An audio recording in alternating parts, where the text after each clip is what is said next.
Hi everyone, in front of me I've got Motorola Edge 20 and let me share with you how to change SIM pin on this device. So first of all, let's enter the settings and here we have to find security. Now let's scroll down a little, or actually you do not have to. Here we've got the SIM card lock section, so let's tap on the card you would like to change the SIM pin for.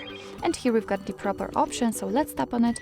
Right now we have to enter the old SIM pin, so let me do it, tap on OK. And here we are able to enter a new one, so let's enter it, tap on OK. And here we have to retype it, so let me do it in order to confirm and tap on OK. And as you can see here, we've got the information that the SIM pin has been changed successfully. So it means that from now on, after restarting your device, then it will require the new pin.